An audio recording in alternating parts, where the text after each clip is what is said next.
दोस्तों नमस्कार, मैं शैलेंद्र हूं और एक बार फिर आपके साथ हाजिर हूं एक सवाल लेकर। और आज का हमारा सवाल बहुत बड़ा सवाल है कि क्या पाकिस्तान फायदा उठा ले गया है। मैं बात कर रहा हूं उस फायदे की जो उसे एक मध्यस्थता की भूमिका निभाने में मिला है अमेरिका और ईरान की जंग के बीच। जो 2 हफ्ते का सीज फायर हुआ है उसमें पाकिस्तान ने मध्यस्थता की भूमिका निभाई है। उसी की पहल पर यह समझौता हुआ है और अमेरिका कि राष्ट्रपति ने उसको क्रेडिट भी देने में देर नहीं लगाई है और ईरान की तरफ से भी ये बयान आया है जिसने पाकिस्तान का शुक्रिया अदा किया है। तो अमेरिका, ईरान और इजराइल की पूरी इस जंग में, जो कि बहुत खतरनाक स्टेज पे पहुंच चुकी थी, परमाणु हमलों की तक की बातें होने लगी थी, ऐसे में पाकिस्तान ने मध्यस्थता की भूमिका निभाकर और एक रास्ता निकालकर एक बड़ा फायदा उठाया है। क्या निश्चित रूप से प्रारंभिक अगर हम पहले ही देखें ऊपर से तो ये फायदा पाकिस्तान को मिलता दिखता है। कैसे? इसमें 4-5 बिंदु है और ये सवाल पर चर्चा करना इसलिए जरूरी है कि इसका सीधा संबंध भारत से है।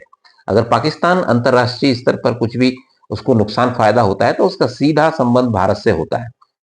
तो पाकिस्तान अगर ये फायदा उठा ले गया है तो कैसे फायदा उठा ले गया है और भारत पर क्या असर होगा, इस वीडियो में हम उसी की एक पड़ताल करने की कोशिश कर रहे हैं। सबसे पहली बात तो पाकिस्तान की अंतरराष्ट्रीय साख बढ़ेगी इससे। पाकिस्तान को एक अब तक एक कट्टरपंथी इस्लामिकों का देश या आतंकवादियों को पनाह देने वाले देश के तौर पर अंतरराष्ट्रीय स्तर पर देखा जाता रहा, लेकिन इसके बाद उसको वैसा देखा जाएगा ऐसा कहा नहीं जा सकता। वो एक शांति दूत के रूप में अपने आप को प्रस्तुत करेगा और एक बहुत बड़ी जंग में वो मध्यस्थता की भूमिका निभाई है। ये बहुत कई मायनों में बहुत बड़ी जंग थी। प्रथम विश्व युद्ध और दूसरे विश्व युद्ध के बाद हम देखें तो ये लड़ाई उस खतरनाक स्थिति में पहुंच रही थी और पाकिस्तान ने इसमें समझौता कराया। तो इस हिसाब से वो शांति दूत की अपनी भूमिका या अपनी छवि को दुनिया में पेश करेगा। तो एक जो भारत की डिप्लोमेसी को इसमें बड़ा झटका लगा है।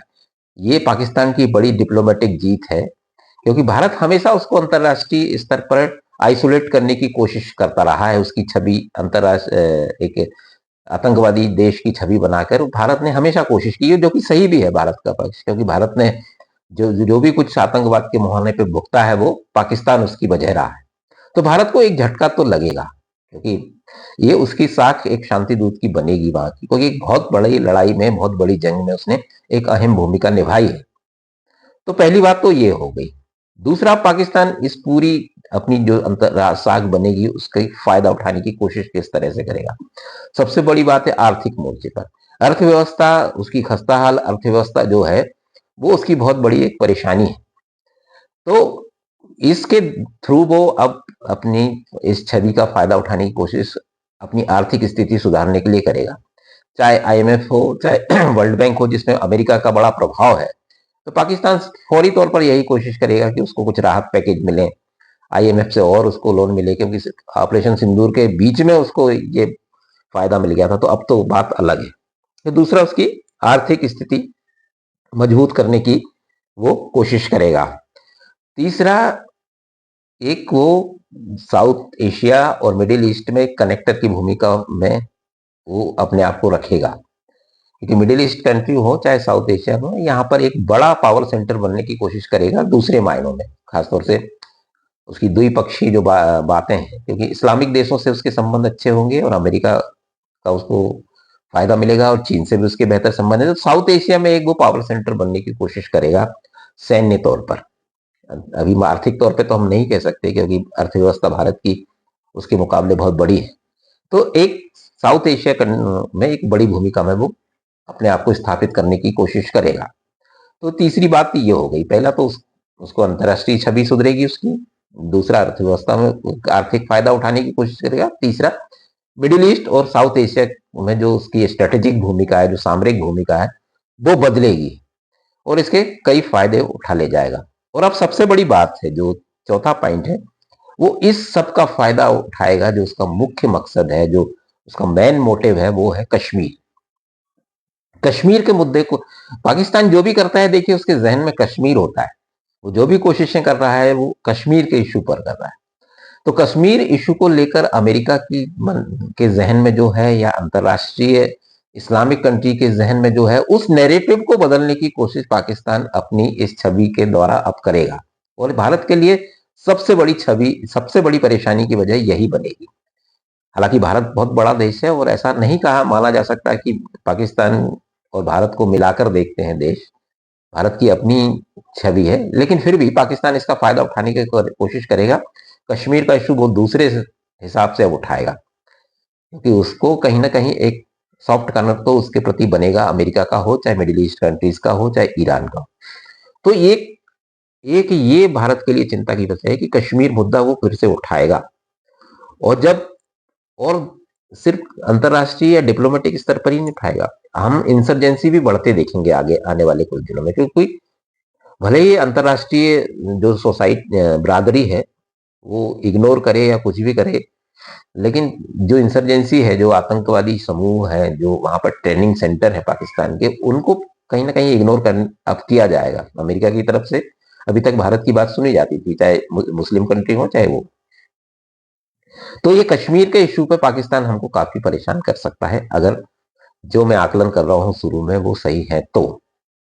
एक और भारत के लिए चिंता का विषय है अब अमेरिका, पाकिस्तान और चीन, ये जो समीकरण बनेंगे तीनों के बीच में, वो भारत को कैसे प्रभावित करेंगे। क्योंकि देखिए इसमें चीन की भूमिका भी मानी जा रही है कि पाकिस्तान लगातार कोशिश कर रहा था और चीन ने भी इसमें भूमिका निभाई है, ये खबरें हैं। तो पाकिस्तान चीन से पहले भी रिलेशन उसके अच्छे हैं भारत के संदर्भ में। तो अगर ये समीकरण बनते हैं तो साउथ एशिया में इनका प्रभाव बढ़ेगा और चीन और अमेरिका कहीं ना कहीं पाकिस्तान को फायदा देंगे और भारत को इसमें दिक्कत होगी। तो ये 4-5 चीजें हैं जो पाकिस्तान को निश्चित रूप से फेवर में जाती दिखती हैं पाकिस्तान के। अब भारत को क्या करना होगा, ये सबसे बड़ी बात है। भारत को कोशिश करनी होगी अंतरराष्ट्रीय स्तर पर यह समझाने की कि ये पाकिस्तान ने जो भूमिका निभाई वो अलग बात है और भारत के साथ उसके रिलेशन अलग बात है। और पाकिस्तान से दुनिया पाकिस्तान को अलग देखे और भारत को अलग देखे। ये भारत की लड़ाई पहले भी रही है कि भारत और पाकिस्तान को मिलाकर ना देखा जाए हर मुद्दे पर, कि भारत के साथ अगर कोई वार्ता कर रहा है तो उसका कोई कनेक्ट पाकिस्तान की तरफ भी वो देखता है देश, तो ऐसा नहीं होना चाहिए। तो भारत की अब कोशिश यही होनी चाहिए कि भारत और पाकिस्तान को अलग देखा जाए और भारत को ये इस दबाव में ना आए भारत की पाकिस्तान ने कोई बहुत बड़ा अचीवमेंट पा लिया। अगर इस दबाव में भारत गया तो दिक्कतें बढ़ेंगी, फिर इंसर्जेंसी भी बढ़ेगी कश्मीर में और दूसरे आतंकवादी खासतौर से समूह हैं जो पाकिस्तान में से ऑपरेट करते हैं, उनकी भूमिकाएं बढ़ेंगी। तो भारत को उस दबाव में नहीं आना चाहिए, जो उसकी एक एग्रेसिव भूमिका रही है उस पे उसको कायम रहना चाहिए। अगर पाकिस्तान कुछ हरकत करता है तो जैसे ऑपरेशन सिंदूर में जवाब दिया गया वैसा देना होगा भारत को, बिना कुछ सोचे समझे। और इस पूरी जंग में, ईरान और अमेरिका की जंग में, आपने ये देखा होगा कि ईरान ने पूरा जो खेल बदला है वो अपने एटीट्यूड से बदला है, उसके एग्रेशन से बदला है, हार नहीं मानने की उसकी जिजीविषा है जो, उससे बदला है स्थिति। अंदर के हालात है आपको नहीं मालूम, लेकिन जो उसने प्रोजेक्ट किया है दुनिया के सामने वो उसने बदला है। उसकी रणनीति जो रही है खासतौर से हार्मोन्स को लेकर, तो और जो बयान जिस तरह से उसके लीडर खत्म होते गए लेकिन उसने अपना जज्बा नहीं खोया। तो भारत को इस एटीट्यूड को अब कहीं ना कहीं पकड़ना पड़ेगा जो ईरान ने पकड़ा है।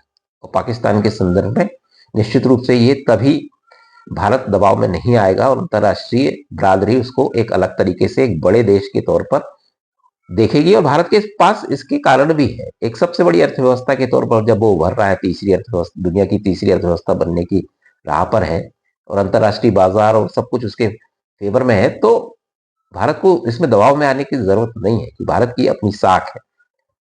लेकिन हाँ, ये तय है कि समीकरण बदलेंगे इस जंग के बाद और ये सीज फायर हो गया, ये लंबा खींचेगा और जो स्थितियां हैं वैसी ही रहेंगी दोनों ईरान और अमेरिका की बीच जो भी शर्तें हैं। क्योंकि देखिए एक वजह और भी है, अमेरिका क्यों पाकिस्तान को ज्यादा फेवर करेगा, क्योंकि अमेरिका इस जंग में फंस गया था, वहां से पाकिस्तान ने इसको निकाला, एक तरह से हम कह सकते हैं। बहाना वो पाकिस्तान का ही ले रहे हैं कि पाकिस्तान के कहने पर उन्होंने ये जंग रोकी है अमेरिका ने, तो एक एहसान तो अमेरिका पर हो ही गया पाकिस्तान का। तो देखिए कि अंतरराष्ट्रीय स्थितियां इस जंग के बाद काफी बदलेंगी और सीधा असर इस पर भारत पर पड़ेगा और पाकिस्तान कहीं ना कहीं प्राथमिक तौर पर देखें तो इस जंग का फायदा उठाकर ले गया है। और पाकिस्तान जिस जहनीत का देश है, भारत को सावधान रहने की जरूरत है, क्योंकि उसकी सारी कोशिशें कहीं ना कहीं भारत पर आकर ही टिकती हैं। उसका अंतिम लक्ष्य भारत और कश्मीर ही है। तो भारत को सावधान रहने की जरूरत। फिलहाल इस वीडियो में इतना ही, दीजिए इजाजत, नमस्कार।